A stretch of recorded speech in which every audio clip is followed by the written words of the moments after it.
cadre de la préservation des acquis comme voulu par les présidents de la République, 2024 pour l'inspection générale de finances sera une année de renforcement de la lutte contre la corruption et les antivaleurs dans la gestion publique. Pour ce faire, ce service de contrôle supérieur a lancé 222 points de contrôle dans l'ensemble du territoire national. Cette énième vague de la patrouille financière s'annonce énorme. Les entités à surveiller sont la DGI, la DGRAD, la DGDA, avec les provinces de Kinshasa, de la Tchopo, du Nord Kivu, du Congo central, du Haut-Katanga et du Lualaba. Aussi dans le lot du contrôle, 12 ministères sont concernés, 44 établissements et entreprises publiques, 7 provinces et 12 entités territoriales décentralisées et enfin la chaîne de la dépense publique. Les contrôles a priori, dit la patrouille financière, restent le mode par excellence du contrôle des finances publiques en RDC. Bienvenue à tous et merci de nous regarder, merci de nous faire confiance. Regardez cette émission, votre magazine, avec Floride. Si vous êtes à l'étranger, nous sommes à Kinshasa. Alors aujourd'hui, nous avons le plaisir de recevoir pour vous dans cette émission le professeur ordinaire à la faculté de droit de l'université de Kinshasa, le professeur Prince Octave Lutumba, ou Lutumba, c'est ça. Il est avocat au barreau de Kinshasa-Gombe. Il a également été chef de département de droit privé et judiciaire à l'université de Kinshasa. Il est notre invité. Aujourd'hui, nous allons parler d'un sujet qui a quand même secoué les médias il y a quelques semaines, avec cette question principale. Le pasteur Pierre Casse, de l'église primitive, a-t-il véritablement épousé une mineure? Ce sera la question principale. L'autre question, c'est celle de savoir, la fille Méda a-t-elle été forcée à épouser le pasteur Pierre Casse? Élément de réponse dans cette émission avec notre invité, son avocat. Maître, merci d'avoir accepté notre invitation et de répondre à quelques-unes de nos questions. Merci. Voilà, c'est une question, c'est un dossier qui a secoué quand même les médias. Et on dit d'ailleurs que ça portait atteinte aux mœurs. Vous êtes avocat, vous êtes un homme de droit. Et très récemment, vous avez défendu ce dossier, c'était lundi, au tribunal de paix. Tout à fait. Voilà. Première question, maître, qu'est-ce qui se passe dans ce dossier?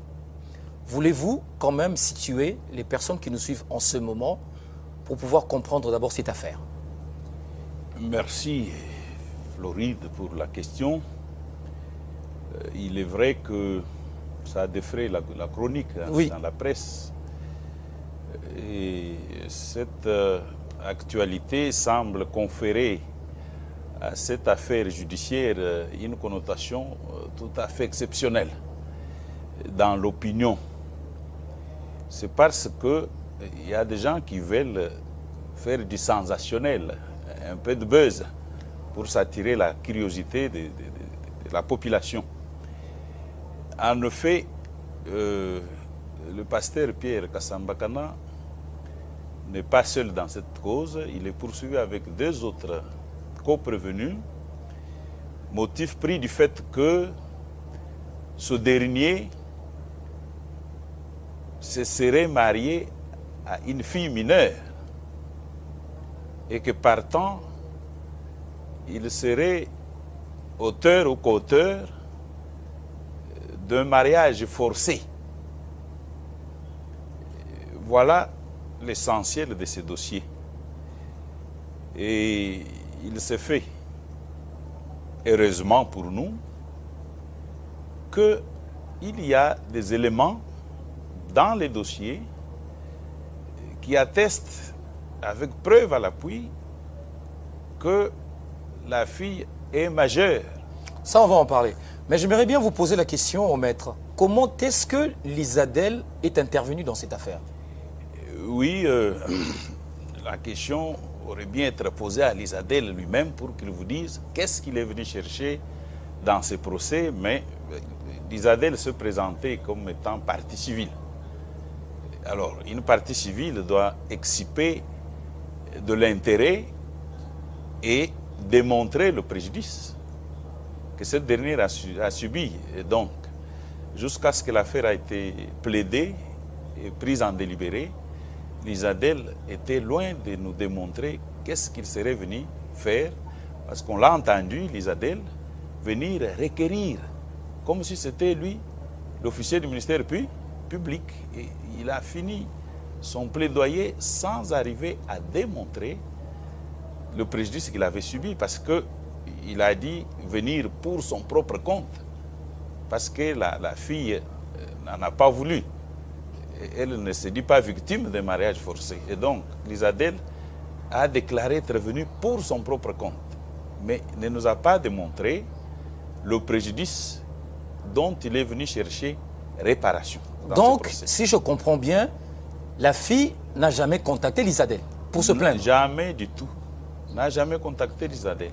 Et donc, l'Isadel, c'est un récupérateur des situations d'autrui, et il vient devant le juge sans prouver d'abord de sa qualité d'existence juridique, et au-delà de ça, sans apporter la preuve du préjudice qu'il aurait subi. Voilà. Alors, mais la question principale reste, maître, est-ce que la fille est-elle réellement mineure? Parce qu'il y a un document scolaire qui a circulé sur les médias sociaux très récemment, qui a prouvé que la fille Meda était mineure.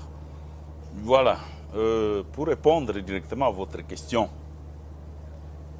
la fille n'est pas mineure. Elle n'est pas mineure. La fille est majeure. Quels sont les éléments de preuve pour ceux qui nous suivent, qui attestent effectivement la véracité de vos propos? Là-dessus, je souhaite vous présenter un document. C'est un rapport d'expertise sur demande du parquet lui-même. Et l'expert a démontré, noir sur blanc, que la fille est majeure. C'est ça l'expertise médicale. L'expert dont vous parlez, c'est qui? Non, le parquet aurait fait une réquisition, adressé une réquisition à un médecin. Oui. Pour que ce dernier consulte la personne et arrive à établir l'âge exact de la fille. C'est un rapport d'expertise médicale qui joue au dossier du tribunal. Alors montrez-les-nous, parce que nous sommes devant la télévision. Oui. Ceux qui nous suivent doivent vraiment porter foi au document que vous présentez. Vous pouvez porter votre caméra oui. sur cette expertise et vous allez voir qu'il est identifié, la fille, oui. comme étant née le 29 septembre 2005. Le 29 septembre 2005. Voilà. Si elle est née le 29 septembre 2005, elle a quel âge? Ça signifie que au 30 décembre 2023, elle avait 18 ans, même plus. Donc, elle n'est pas du tout mineure.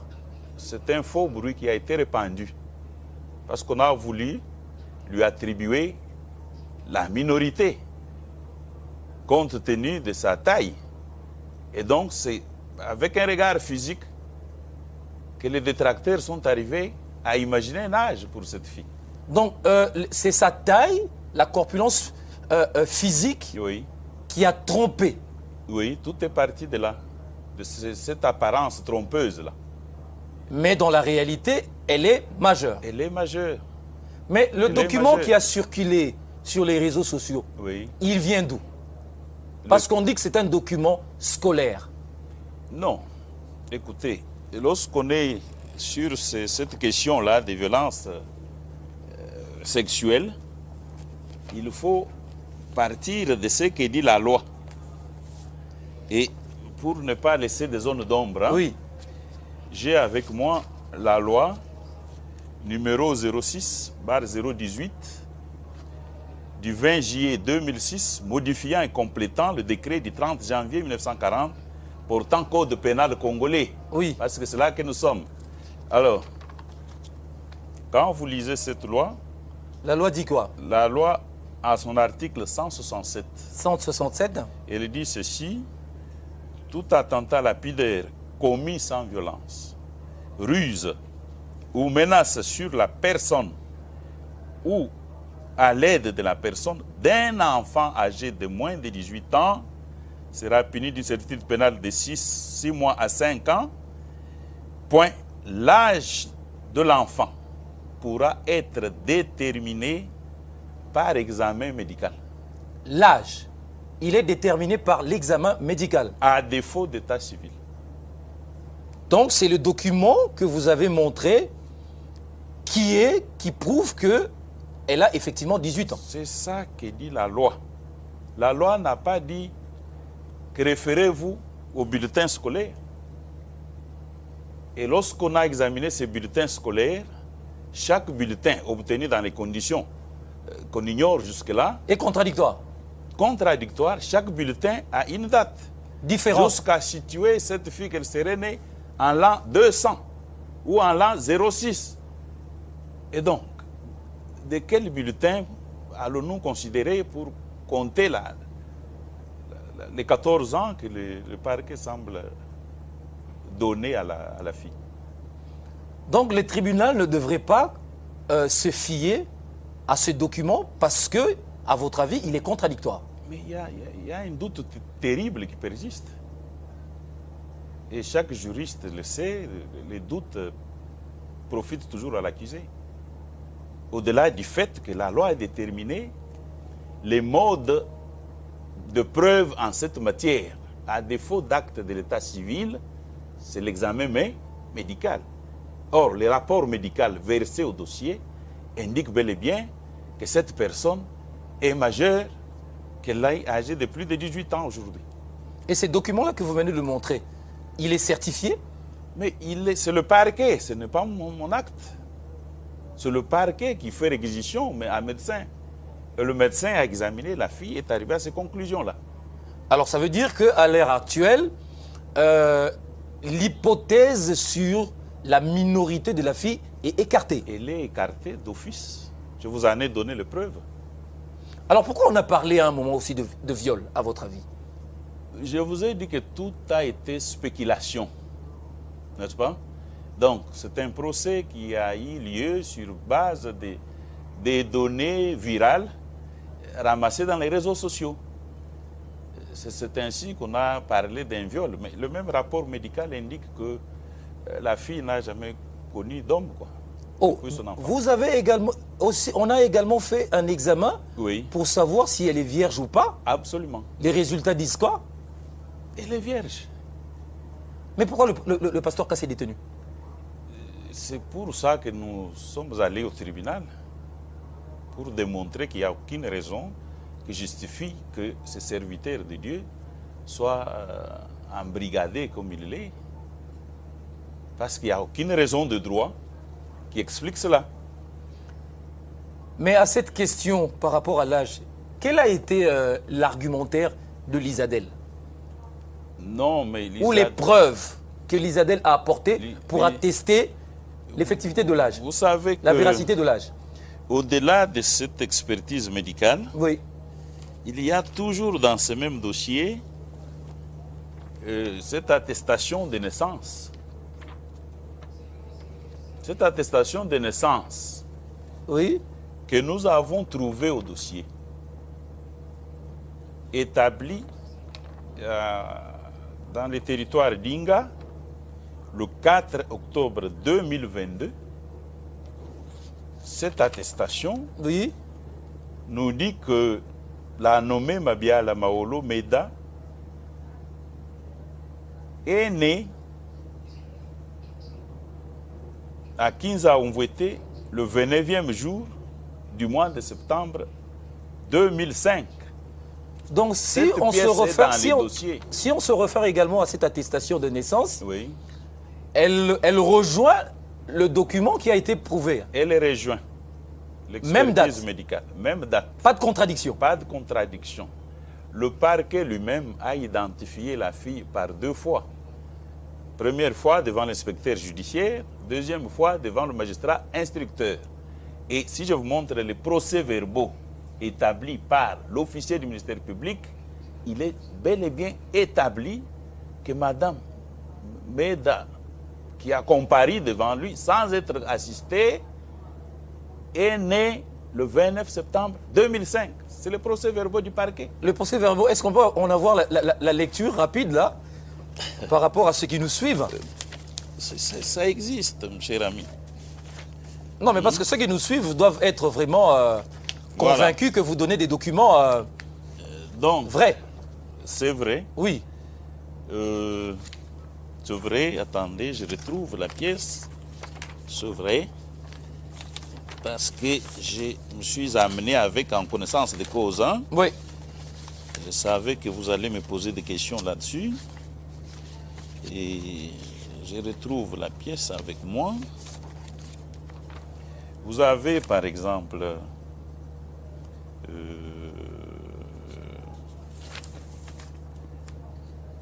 Mabiala Nzouzi Daniel qui a comparu, mais nous avons spécialement Maman Mouaka Rachel. Et donc, voilà. Oui. Le PV qui a entendu Mademoiselle Mabiala Maolo Meda. Meda, où il est reconnu qu'elle a 18 ans. En fait, elle est née le 29 Le 29 septembre. Oui, oui, je vais retrouver. Je vais retrouver ma pièce. Mais si vous ne le Donc, retrouvez pas, on peut d'abord évoluer. On va le chercher, on va le retrouver. D'accord. Et voilà.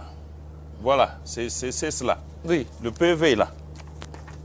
Il est là. Oui. Elle a été auditionnée devant l'OPJ Thierry Moquet Oui.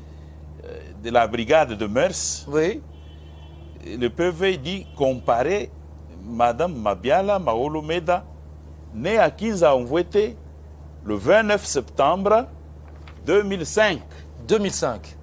C'est qui lui accorde la majorité. C'est qui lui accorde la majorité. Donc, elle est aujourd'hui en train d'atteindre ses 19 ans. Donc, si c'est le cas, elle est en âge de pouvoir se marier Elle est- au regard de la loi. Je vous ai donné les pièces incontestables. Nous ne sommes pas dans la spéculation. Je vous ai donné des pièces incontestables et les pièces que le parquet lui-même a versées au dossier. Alors, si je comprends bien, les documents scolaires qui ont fait les tours des réseaux sociaux ont été fomentés à dessein. Mais parce que personne n'a été là lorsque ces bulletins ont été ramassés, je ne sais où et de quelle manière, n'est-ce pas? Les bulletins n'ont pas été établis par le père de la fille, encore moins par le pasteur. Les bulletins sont tombés comme ça, comme un cheveu dans la soupe. Mais malheureusement, pour ceux qui ont cru pouvoir justifier leur poursuite, les bulletins sont venus ajouter un flou artistique sur l'âge de la personne. Un flou artistique. Oui. Alors, on va continuer. Mais parmi les griefs portés au pasteur Pierre Casse de l'église primitive, Oui. vous avez parlé le viol. Mais on parle aussi de mariage forcé. Mariage Oui. forcé. Voilà. Oui.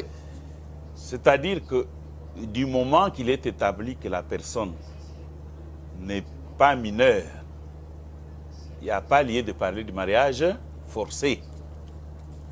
Parce qu'il dit mariage forcé sous-entend que la personne mineure qui n'a pas le consentement a été forcée à se marier. Donc le consentement vient aussi avec l'âge. Oui, le consentement vient avec l'âge. Donc à partir déjà de la majorité, on ne Oui. peut pas parler de mariage forcé. Pas du tout. Pas du tout. Donc c'est aussi une hypothèse qui est carrément écartée. Je vous ai dit que dès que la personne est majeure et qu'elle a consenti, l'hypothèse de mariage forcé disparaît de soi.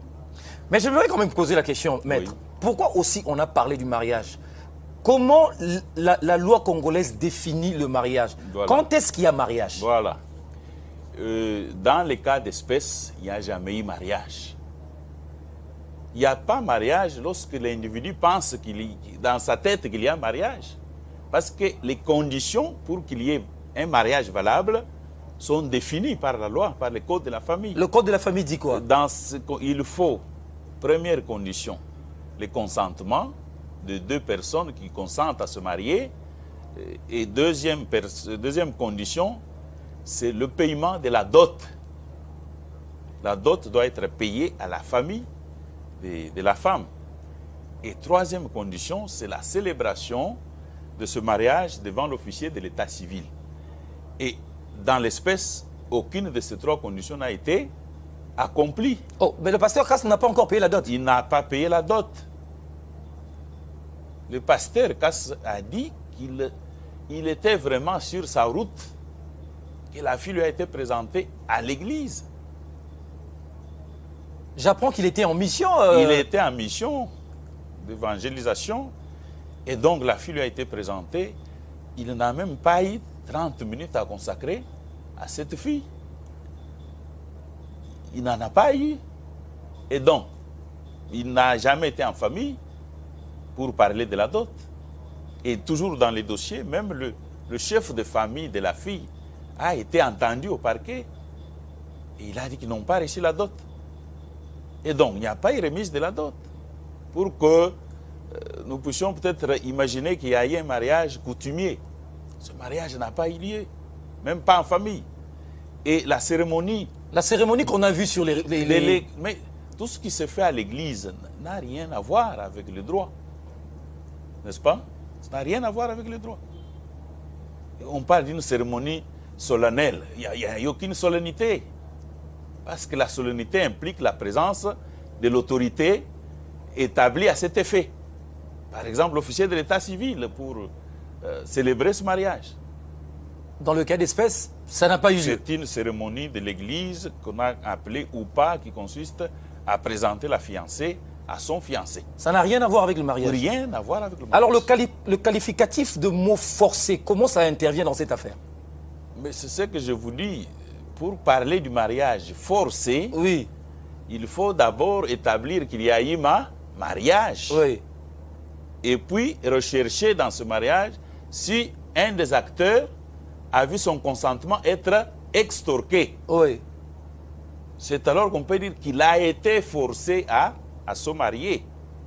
Mais dans l'espèce, le mariage d'abord n'a pas eu lieu, conformément à la loi.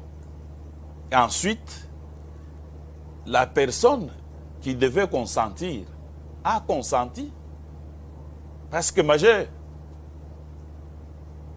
Et donc, l'idée d'un mariage forcé disparaît. Cette prévention disparaît dès lors que la personne, à tort considérée comme étant mineure, est majeure et que ça a été démontré par le parquet lui-même qui nous a facilité la tâche. Tous les éléments que je vous donne ici sont venus du parquet. Et le parquet nous a laissé pas mal de brèches, nous a démontré que c'est un mariage putatif. C'est-à-dire? Imaginaire, faux. Parce qu'aucun élément, aucune condition établie par la loi n'a été accomplie. Donc ce mariage n'a existé que dans l'imaginaire de ceux qui ont cru qu'il y a eu mariage. C'est putatif. Ben alors, il y a aussi le grief ou l'accusation sur l'harcèlement sexuel. Mais là encore, rien n'a été démontré. Parce que le rapport médical que je vous ai présenté ici Oui. indique que la personne n'a jamais connu un homme. Donc dans ce cas-là Si aussi, on ne sait, du fait qu'elle n'ait jamais connu. Attendez, je vais vous lire les Oui. rapports d'expertise médicale. Allez-y.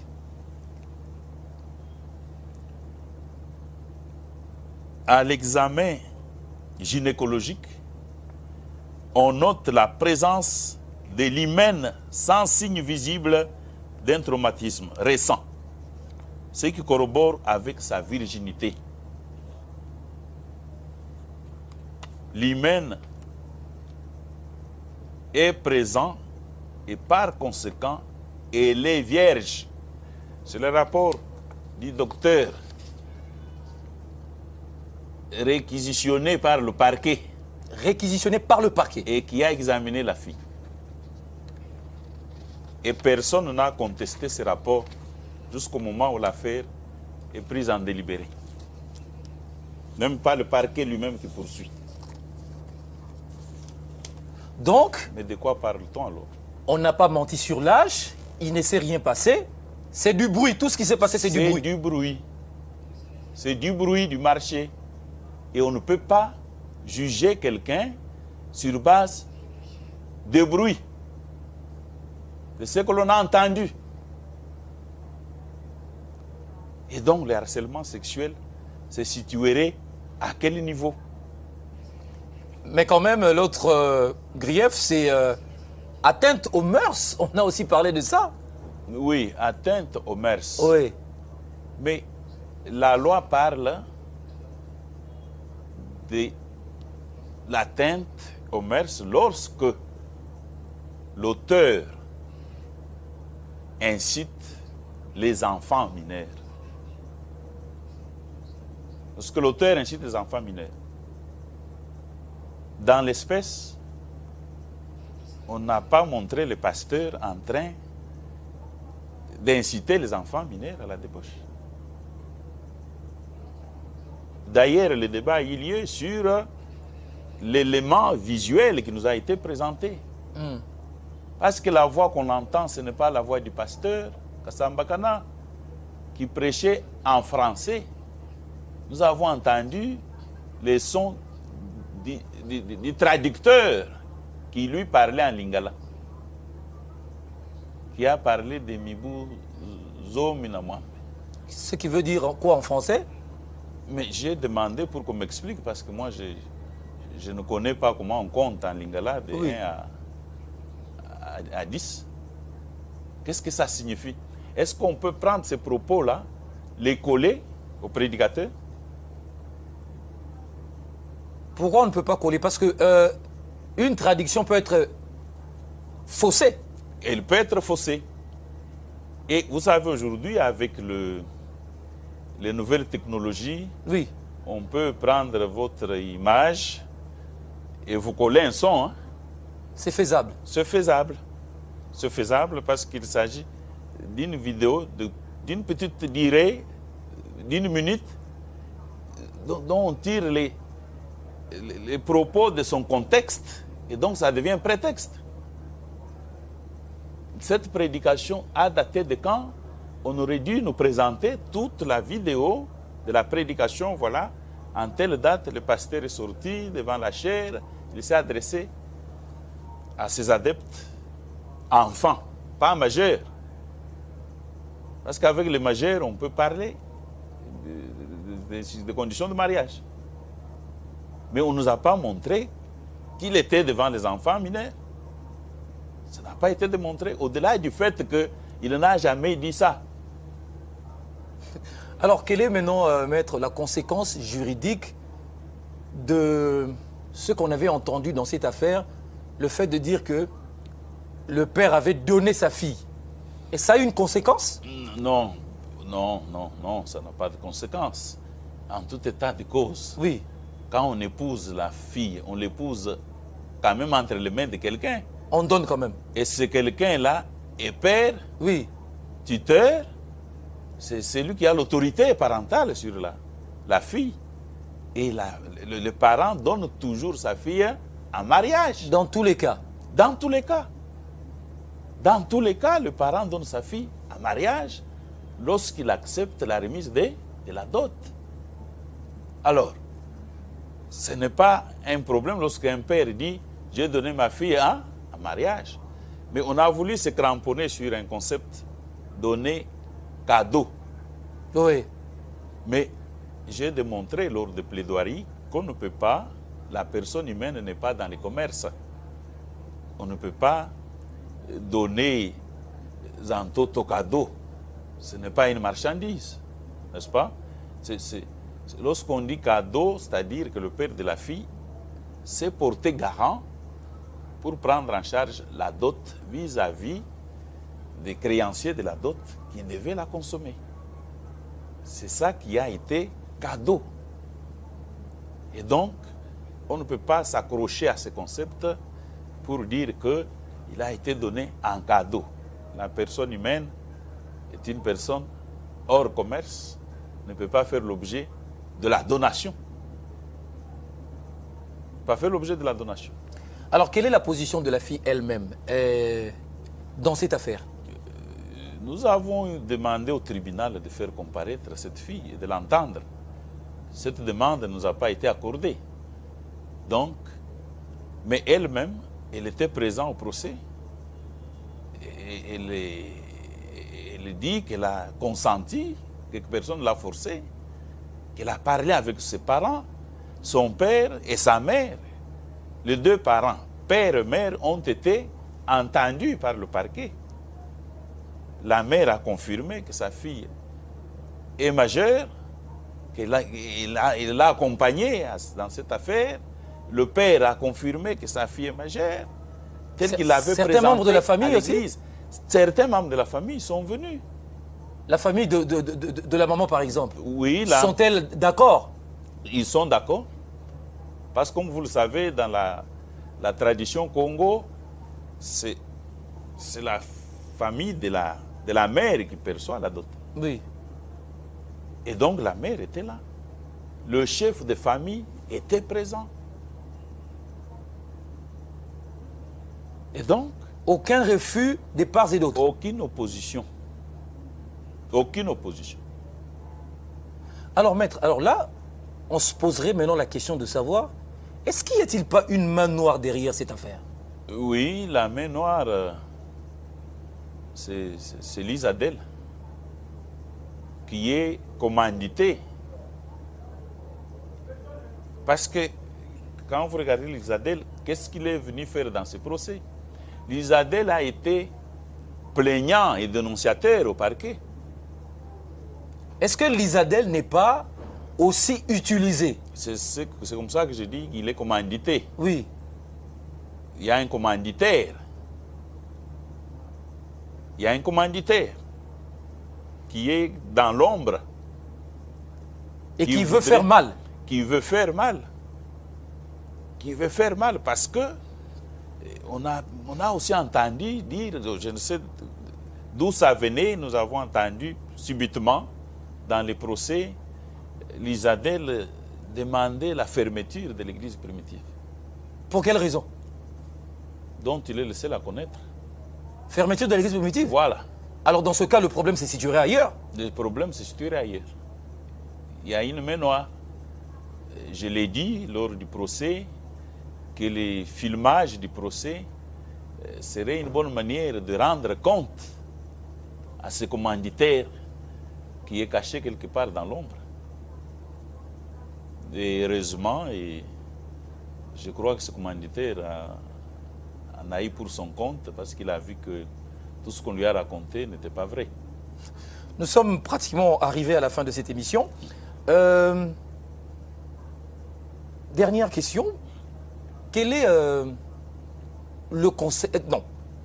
Croyez-vous en la justice par rapport à cette affaire? Parce qu'on sait quand même que l'appareil judiciaire congolais pose problème. Mais est-ce que vous avez foi à la justice? Au regard des éléments que vous avez présentés. Je crois fermement en la maturité de nos juges. Ce ne sont pas des garçons, des filles, des hommes et des femmes qui peuvent obéir à n'importe quel dictat.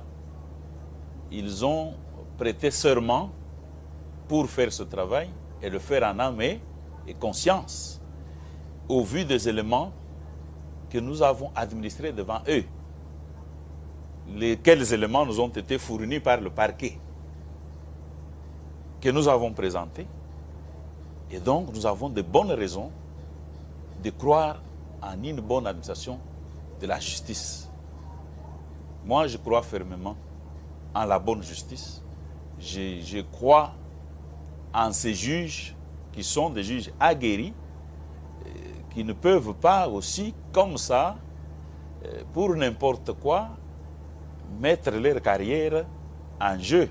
Parce que le juge, il nous juge tous, mais il encourt aussi sa responsabilité lorsque il n'a pas bien jugé. Alors, cette caméra, cet espace vous est donné pour donner un dernier mot, fournir un dernier mot avant de terminer cette émission. Oui. Est-ce que vous avez quelque chose sur le cœur que vous pourriez partager à des milliers de personnes qui nous suivent à travers le monde? Oui, ce que je peux dire est que notre justice doit s'élever au niveau où est la partie poursuivie et celle qui poursuit, c'est-à-dire l'officier du ministère public, et la partie civile qui est venue se greffer à un procès public, que tous nous puissions croire au droit. Et lorsque le droit est développé, tous nous devons nous incliner devant la loi et devant les preuves irréfutables sur la majorité de la personne et arriver à dire qu'il n'y a jamais eu infraction et relaxer les personnes injustement détenues jusqu'à ce jour. Voilà. Merci beaucoup, maître. Voilà, cette émission est terminée, mesdames et messieurs. Donc, notre invité aujourd'hui, l'avocat du pasteur Pierre Cass Kassambakana de l'église primitive, est venu répondre à cette question. Est-ce que finalement le pasteur Cass s'est marié, a épousé une fille mineure? Éléments de réponse ont été donnés. Est-ce que la fille Meda a été forcée à épouser le pasteur Pierre Cass? Non, on ne peut pas parler de mariage forcé parce que la fille avait déjà atteint sa majorité. Le viol, l'idée ou l'hypothèse est écartée parce que la fille est passée par un examen concluant qui a montré qu'elle est encore vierge. Merci, maître, d'être venu. Je rappelle que vous êtes avocat du pasteur Pierre Cass, maître Prince Octave Lutumba, voilà. Vous êtes professeur ordinaire à la faculté de droit de l'université de Kinshasa. Absolument. Et ancien chef de département de droit privé et judiciaire dans cette même université. Merci d'être venu et de répondre à quelques-unes de nos questions. C'est moi qui vous remercie pour m'avoir reçu sur votre plateau et vous avez donné la voix à ceux qui n'en ont pas. Merci beaucoup. Cette émission est terminée. Merci à vous de l'avoir suivi. À très bientôt et avec le même plaisir. Merci. Dans le cadre de la préservation deux acquis comme voulu par les présidents de la République, 2024 pour l'inspection générale de finances sera une année de renforcement de la lutte contre la corruption et les antivaleurs dans la gestion publique. Pour ce faire, ce service de contrôle supérieur a lancé 222 points de contrôle dans l'ensemble du territoire national. Cette énième vague de la patrouille financière s'annonce énorme. Les entités à surveiller sont la DGI, la DGRAD, la DGDA, avec les provinces de Kinshasa, de la Chopo, du Nord Kivu, du Congo central, du Haut-Katanga et du Lualaba. Aussi dans le lot du contrôle, 12 ministères sont concernés, 44 établissements et entreprises publiques, 7 provinces et 12 entités territoriales décentralisées et enfin la chaîne de la dépense publique. Les contrôles a priori, dit la patrouille financière, restent le mode par excellence du contrôle des finances publiques en RDC.